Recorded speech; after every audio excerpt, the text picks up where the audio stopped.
ang lulutuin ko yung pusit. My favorite. Adobong pusit is my favorite. All-time favorite ko yan. Unahin natin, magigisa muna tayo. Ay, lagay muna tayo mantika. Para bago gisahin. Usually, nilalagay ko rito ko olive oil kasi maganda raw yun sa heart. Tulad ng mga Mediterranean diet. Kaya karami ng taga-Mediterranean sa kain nila ng olive oil. Healthy. The most healthiest people in terms of heart health. Yan. Gasiyahin natin yung sibuyas. Tapos, ito bawang. Ganda rito sa puso. Actually, nung nagbiyahe kami sa norte, tuwing gabi, numunguya ako ng isang bawang After 4 days, nabiyahe kami ng biyahe kung saan saan. Lahat sila nagkasakit at inubo, ako lang hindi. Lagyan natin yung pan para hindi yung blower, mag-blower tayo dito Bako. Alisin ko yung blower, gusto ko maamoy yung pan niya Gusto ko maamoy yung amoy ng bawang para malay mo. Baka yung sinaw nun, pag naamoy ko, mamatay yung mga microbes sa lungs ko. Diba? Kasi antibiotic yung bawang Pwede na siguro to. Kasi lulutuin. Golden brown ba? Tignan nyo to. Tignan nyo to. Ayan yan yung niluluto ko. Dapat ba golden brown? First time ko magluto ng adobong pusit Lagyan na natin itong luya, pampaalis ng lansa yan Kaya lang pag napadami, maanghang at saka mapait-pait, lalo kung naiwan overnight yung ulam na nakababad yung luya, pumapait ang lasa. So kung hindi nyo maubos at malalaki ang tipak na luyang nilagay nyo, tanggalin yung luya para hindi. Minsan kasi nagluto ako ng munggo. Ang dami ko na ilagay ng luya, malaki pa naman yung hiwa. Yan sarap niya. Pero kinabukasan sama na ng lasa mapait na maanghang na. Gina natin, pwede na to. Kahit na hindi masyadong luto yung bawang at saka maganda nga yun Hindi. Baka kasi pag naluto, mawala yung sustansya ng bawang at saka yan, tignan nyo. Wala ako nilagay na tubig dyan Mamaya magkakasabaw yan. Dalawa lang naman ang ingredients ng main na pampalasa ng adobo. Toyo at saka vinegar lang. Adobo na. Kung matabang, lagyan mo ng asin.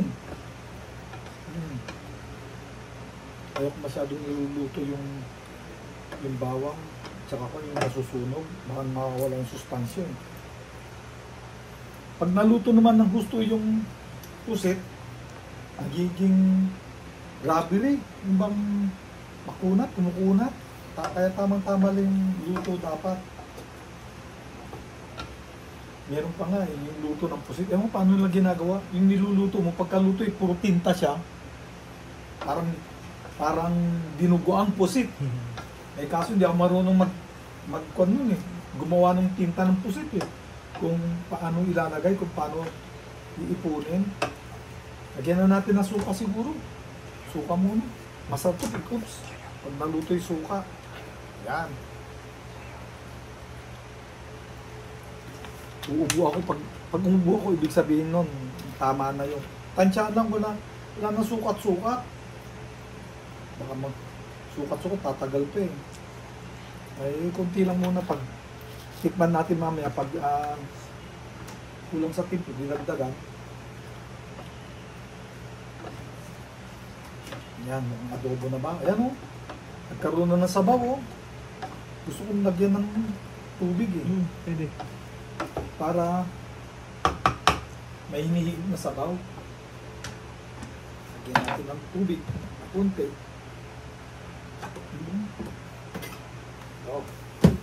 Ganda ng lalagyan mo ng tubig. Ginto yan, gold plate Kaya hindi na natin ipakita. Ay, dapat mainit. Hindi ko man lalagay lahat ito Iinumin ko yung iba.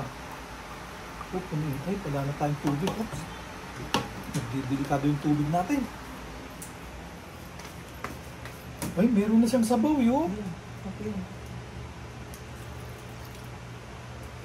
Kasabaw na siya. Tignan nyo, oh. Tignan nyo, oh. Nagkakasabaw na siya, oh. Pero mukhang adobo na pumuputi na eh. Kanina kulay translucent, kulay silver. Ngayon na pumuputi na. Ibig sabihin, pwede na. Yung iba nga nalagyan ng kalamansi. Yung mga maliliit, nalagyan ng kalamansi, hinahalo, tsaka konting vinegar, kinikilaw na nila. Hindi na niluluto. Vinegar lang. Kasi yung vinegar, nakakaluto din yun eh. Kaya yung mga kinilaw, nilagyan lang nila ng vinegar. Hindi mo namamalayan, namumuti, nasa luto na. Naluto sa vinegar. Tikman ko nga. Kung lasa adobo na. Iniisip ko kung lalagyan ko ng asin eh. Kasi may toyo naman eh. Ito yung toyo. Kailangan pa malagyan at paminta pa pala. Ay, mayroon pa pala. Nakalimutan ko. Ano kaya? Unahin o ginisa o ito? Ito ginisa. Wala naman laman. Nagluto kasi sila ng ginisa kanina. Yan. Ang patagtag, ang pasarap din yan. Tapos lalagyan din natin ng oyster sauce. Ang palapot. Napadami yung sabaw ko. Bale, gagawin kong soup. Tapos itong paminta. Gano'n kaya kadami. Uubo ako para paminta, oyster sauce. Ito ba? Ito, oyster sauce. Tansyahin nyo na lang kung gano'n kadami at makukuha nyo naman eh. Di ba ang lasa ng oyster sauce medyo manamis-namis? Kamali. Haluin natin. Yan. Oh, mukhang adobo na. Pwede na to. Tikman ko lang ha. Tikman natin. Mukhang adobo na oh. Lagyan natin ng konting asukal. Imbis na, yung ate ko usually, imbis na betche ng nalagay niya brown sugar.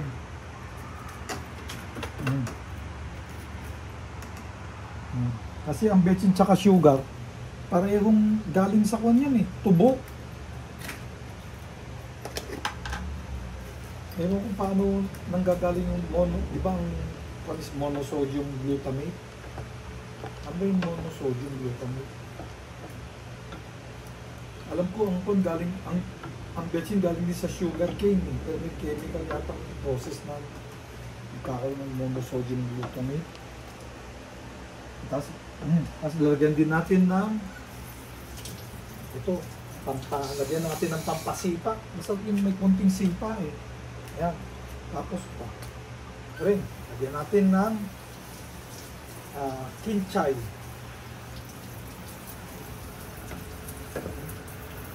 Lalagay ko ba yung tangkay nito? Wala tayo malaking. Wala ka lang dito eh. Pwede na to. Ito.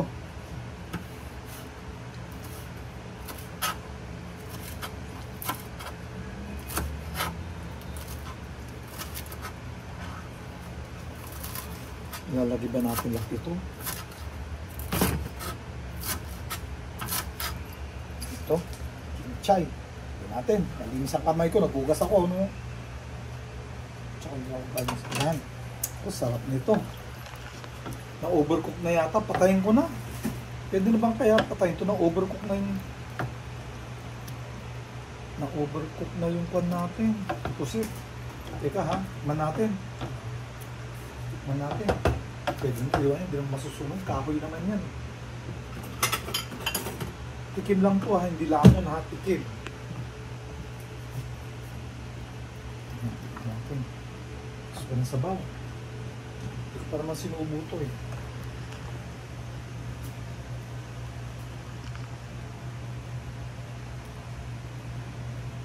Daming sabaw. Higupin na natin yung sabaw. Baka mamaya makakuan tayo. mabas tayo. Ano yung niluto mo? Soup o adobo? Ano natin? Tama lang. Napaalat yata. Hmm? Mukhang napaalat. Yan, pwede na yan. Mamaya, yun, okay na. Mukhang napaalat pero masarap pa rin. No? Ito, kain tayo. Ito, sarap. Luto ni Apollo. Luto ni Apollo.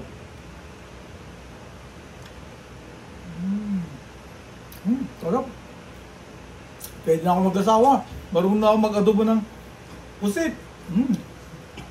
Di ba may niluto ka pang isa dito? Yung halaan to. Yan. Ayan. So, seafood mukbang tayo mamaya. Okay. That's it. Pansit. That's it. Favorite. Pusit. Na.